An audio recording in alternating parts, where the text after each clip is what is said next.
everybody, hope you're keeping safe and well. Today I'm going to read you a story. The book I've chosen is called Zog, written by Julia Donaldson. I hope you enjoy it. Madam Dragon ran a school many moons ago. She taught young dragons all the things that dragons need to know. Zog, the biggest dragon, was the keenest one by far. He tried his hardest every day to win a golden star. And there you can see is Zog, he's the biggest one there. All the dragons in year 1 were learning how to fly. "Hi," said Madam Dragon, "way up in the sky. Now that you've been shown, you can practice on your own and you'll all be expert flyers by the time you're fully grown." Zog went off to practice flying fast and free. He soared and swooped and looped the loop, then crashed into a tree. Just then, a little girl came by. "Oh, please don't cry," she said. "Perhaps you'd like a nice sticky plaster for your head." "What a good idea," said Zog. Then up and off he flew, his plaster gleaming pinkly as he zigzagged through the blue. A year went by, and in year 2, the dragons learned to roar. "More," said Madam Dragon, "louder I implore." Now that you've been shown, you can practice on your own, and you'll all be champion roarers by the time you're fully grown. Zog went off to practice. He roared with fearsome force. He kept it up for hours on end, but then his throat grew hoarse. Just then the girl came by again. She said, "What rotten luck! Perhaps you'd like a nice soothing peppermint to suck." "What a good idea," said Zog. Then up and off he flew, and breathing fumes of peppermint, he zigzagged through the blue.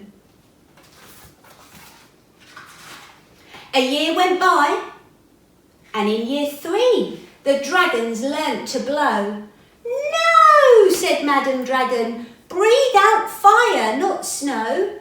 Now that you've been shown, you can practice on your own, and you'll all be breathing bonfires by the time you're fully grown. Zog went off to practice. He blows with all his might. He twirled around in triumph, and his wingtip caught alight. Oh no! Poor Zog. Just then, the girl came by again. She said, "You poor old thing, perhaps you'd like a nice stretchy bandage for your wing." "What a good idea," said Zog. Then up and off he flew, his bandage flapping wildly as he zigzagged through the blue.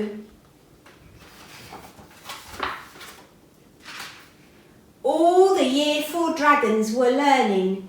Can you guess? "Yes," said Madam Dragon, "how to capture a princess." Now that you've been shown, you can practice on your own. You'll need to capture hundreds by the time you're fully grown.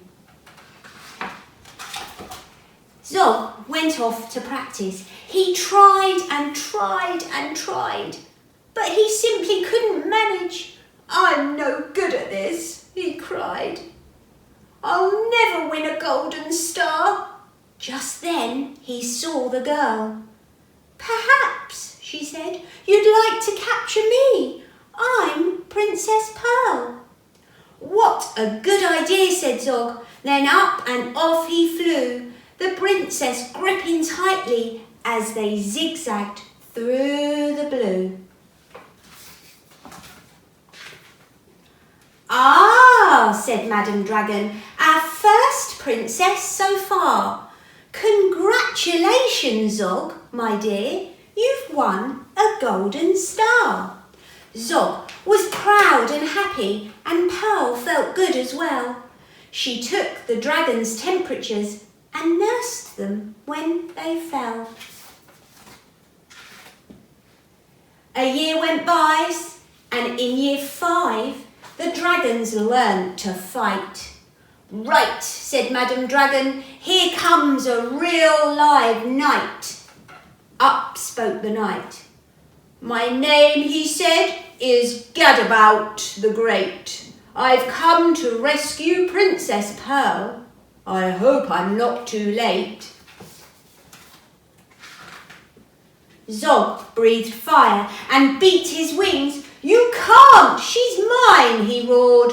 Oh, no, she's not, yelled Gadabout, and waved his trusty sword.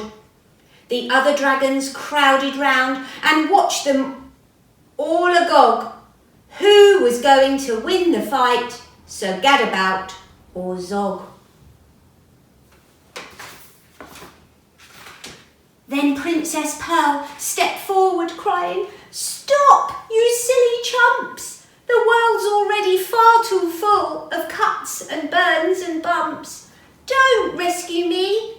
I won't go back to being a princess and prancing round the palace in a silly, frilly dress.